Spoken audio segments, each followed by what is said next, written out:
नाज़रीन, हमें डॉक्टर खाकान नजीब किसी तारफ़ के मोहताज नहीं है। मुमताज़ में शिद्दान, बहुत शुक्रिया डॉक्टर साहब, आपने हमें वक्त दिया। दो हवालों से बात करेंगे हम आपसे।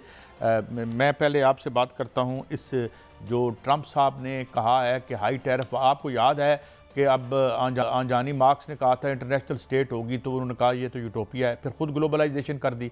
अब क्या ये रोल बैक करेंगे? और अब नई इस्तेलाह आ गई है, स्लोबलाइजेशन होगी आफ्टर द टैरिफ वाल जब ऊपर जाएगी। What kind of economic architecture is going to take place doctor साहब?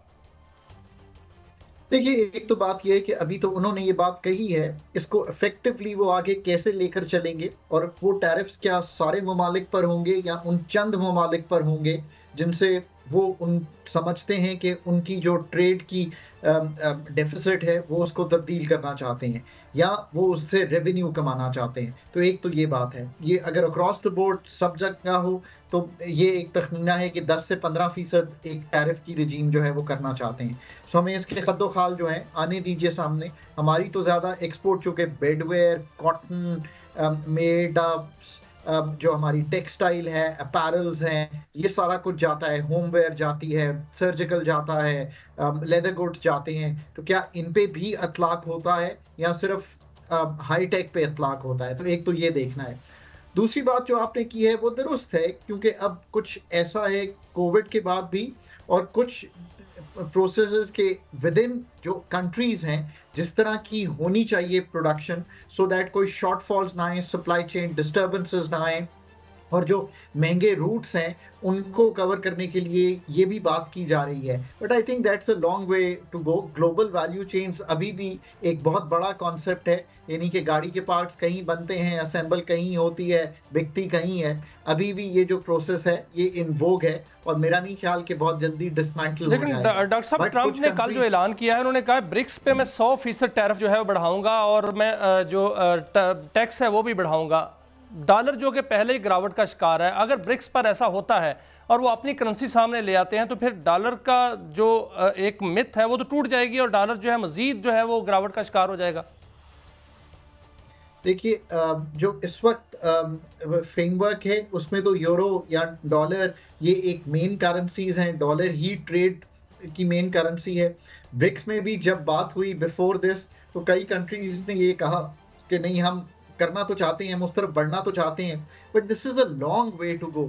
याद रखिए कि जो यूरो कंट्रीज का यूरो बना था, वो एक बहुत ही उस सेटअप में जाकर बना था कि बड़ी प्रोग्रेस कर गई थी चीजें, उनकी सेंट्रल बैंक जिस तरह उनका ओवरऑल बैंक बना, ये सब चीजें बड़ी प्रोग्रेस कर गई थी। आई डोंट थिंक कि ब्रिक्स या कोई और अभी उस तरह तैयार है कि ये तब्दीली कर ली जाए। ये बातें जरूर हैं, बट आई थिंक अभी लेकिन सर, एक और ऐलान उन्होंने किया है ट्रंप ने, उन्होंने ये भी कहा है कि हम ड्रिलिंग करेंगे और तेल ढूंढेंगे और तेल इतना सस्ता करेंगे कि $2 फी गैलन जो है वो तेल मिलेगा। अगर अमेरिका में ऐसा हो जाता है तो फिर अमेरिकन मार्केट का असर आलमी सतह पर भी पड़ेगा और फिर तेल की मार्केट आप देख रहे हैं कि सस्ती हो जाएगी, सस्ती होती हुई नजर आ रही है। और दूसरी जानब अगर ऐसा होता है तो फिर डॉलर भी जो है वो सस्ता होता हुआ नजर आ रहा है। देखिए, एक तो जैसे आपने ये कहा, उनके ये कहने से ही $2-2.5 जो डॉलर पर बैरल कीमत है तेल की, वो टूट गई है। मैं अभी देख रहा था जब मार्केट ओपन हुई यूएस की, आपको पता है अभी सुबह हुई है, तो मार्केट जो है वो वीकर आ रही है। क्रूड जो कि $81 पे चला गया था, 80 से नीचे आ गया है। सो एक तो ये बात है कि पर यूएस ऑफ कोर्स उनके पास एक जो, अगर उनकी आप जाकर स्टॉक पाइल्स देखें तो उनके पास बहुत स्टॉक पाइल है ऑफ यूएस में जो क्रूड है और बाकी मादनियात की भी। तो वो अगर उसको डिग करना चाहते हैं और डिग को पुश करना चाहते हैं, बट आई थिंक वो ऑलरेडी काफी डिग करते हैं। अब इससे ज्यादा वो कितना जाएंगे? अगेन, जो प्राइस प्रेशर्स हैं ऑफ कोर्स, अगर लेकिन सर अगर ऐसा हो जाता है तो ये तो $100 लीटर फी पाकिस्तानी रुपए में बनता है, तो फिर मार्केट तो नीचे आएगी, फिर जो तेल है वो तो सस्ता होने की उम्मीद है ना। देखिए, कुछ तो उम्मीद ये है कि इन द नेक्स्ट ईयर जो अभी चल रहा है 2026 तक, अगर हम इसको लेकर चलें या इस साल के अख्ताम तक चलें, और अगर ड्रिलिंग बढ़ती है, तो जो तेल इस वक्त $80-81 पे था, ये $70 के करीब आ सकता है। पाकिस्तान की इकोनॉमी $70 पर बहुत वाइबल हो जाती है। वैसे ही ये बात सबसे इम्पोर्टेंट है, ये मैं इसलिए कहता हूँ कि अभी भी जब तेल नीचे $70-71 पे था, तो हम $1 billion a month in import bill save कर रहे थे, $1 बिलियन अ मंथ। सो ये एक बड़ी वाइबल हो जाती है, इन्फ्लेशन कम हो जाती है, मॉनेटरी ईजिंग हो सकती है, उसके सारे इफेक्ट्स आ सकते हैं। लेट्स सी कि ये सारी पॉलिसीज जो ट्रंप कह रहे हैं वो ये बड़ी खुशखबरी है सर। दूसरी खुशखबरी ये है कि वजीर तवानाई कहते हैं कि हम खित्ते में सबसे सस्ती बिजली पैदा करने जा रहे हैं और बिजली इस खित्ते में सबसे ज्यादा सस्ती हो जाएगी। इंडिया बहुत सस्ती बिजली दे रहा है। क्या आप देख रहे हैं कि ऐसी कोई खुशखबरी है वाकईतन, इसमें ये काबिल अमल है वजीर तवानाई का बयान? देखिए, पाकिस्तान में जो बिजली है, एक तो उसका निज़ाम है, उसकी तंजीमें नौ करने की ज़रूरत है। टैरिफ को रैशनलाइज करने के लिए ₹3.28 डेट सर्विसिंग सरचार्ज है, वो कम किया जा सकता है। नुमाया टैक्सेस हैं जिनको कम किया जा सकता है, नुमाया। सो उधर बचत आ सकती है। जो IPP से मुआहदे ठीक हुए हैं उससे ₹1 से लेके ₹3 की बचत आ सकती है। जो हमारा 2015 से आगे के मुआहदे हैं उन पे अगर हम जाकर काम करें वहां पे बचत आ सकती है। सो एक ₹5 से ₹10 की बचत का ये सारा जो प्रोग्राम है ये बनाया जा सकता है। क्या हम सब इसको अमली जामा पहना पाएंगे? क्या हम टैक्सेस उठाकर डायरेक्ट ले जाएंगे? आपको पता है GST हो, एडवांस इनकम टैक्स हो, एक्साइज ड्यूटी हो, PTV का टैक्स हो, इतने बेशुमार टैक्सेस हैं। क्या आप ये सारे काम कर सकते हैं? और फिर क्या बिजली आप प्रोड्यूस कर सकते हैं जिसे कहेंगे बहुत ही एफिशिएंटली, ताकि आपकी कॉस्ट ऑफ प्रोडक्शन इटसेल्फ नीचे रहे? ये सारे वो काम है जो कि बिल्कुल करने चाहिए, इसमें तो कोई दो आरा नहीं हो सकती।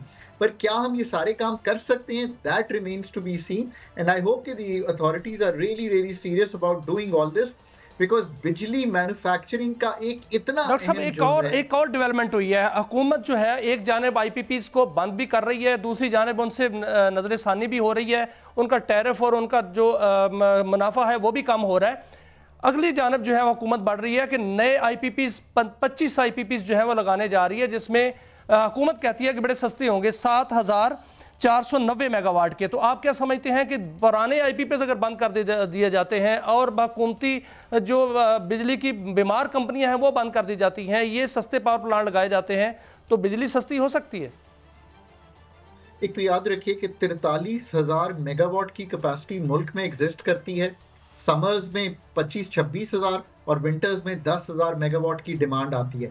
अभी प्रॉब्लम ये है कि we have a good problem. The good problem is कि we have the electricity in the country, कि हम सप्लाई नहीं कर पाते, ये अलहदा बात है, बट बिजली है पर लेने वाले कम हैं, डिमांड कम है।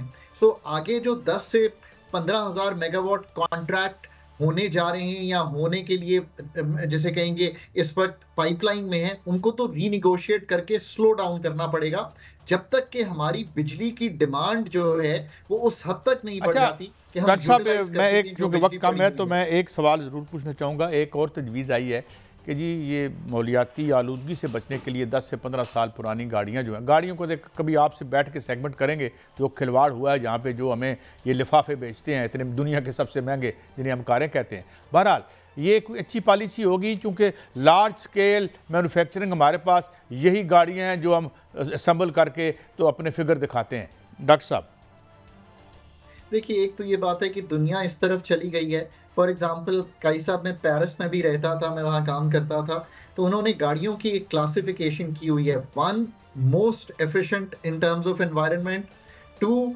Second, third, fourth. जो 3 और 4 है जो गाड़ियां हम चला रहे हैं, हम तो खैर शायद यूरो 5 या पेट्रोलियम प्रोडक्ट्स भी उस क्वालिटी की नहीं यूज करते, उनको तो वो शहर में ही नहीं आने देते।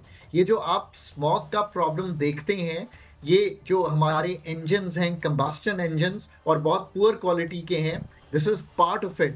Transport plays such a big role. I am really glad Qazi साहब आपने ये सवाल उठाया है, इसलिए कि अगर 3 और 4 को हम ना आने दें शहर में, तो एक तो ये है कि 80% गाड़ियां ही खत्म हो जाएंगी, तो ये ट्रांसपोर्ट को शिफ्ट करना पड़ेगा पब्लिक पर, और 1 और 2 तो बहुत ही एफिशिएंट है, तो ये आपका स्मॉग का जो प्रॉब्लम है ये काफी कदरे बेहतर हो जाएगा। इस तरफ तो जाना ही पड़ेगा। फ्यूचर तो ऑब्वियसली इलेक्ट्रिकल व्हीकल्स। चीन सस्ती गाड़ियां तो ऑफर कर रहा है, सस्ती गाड़ियां तो फिर आने वाली हैं मुल्क में। देखिए, सस्ती गाड़ियों का जहां तक ताल्लुक है, ये पॉलिसी से निकलकर हमें जाना पड़ेगा, सोचना पड़ेगा कि इतनी बड़ी गलती पहले कर चुके हैं, दोबारा ना कीजिए कि गाड़ी के प्लांट्स लगाते हैं और गाड़ियां बिकती हैं। मुझे चूंकि पब्लिक ट्रांसपोर्ट ये खाकान नजीब साहब माफी चाहूंगा जी जी, बात खत्म कर लें please. Public transport is your only way forward.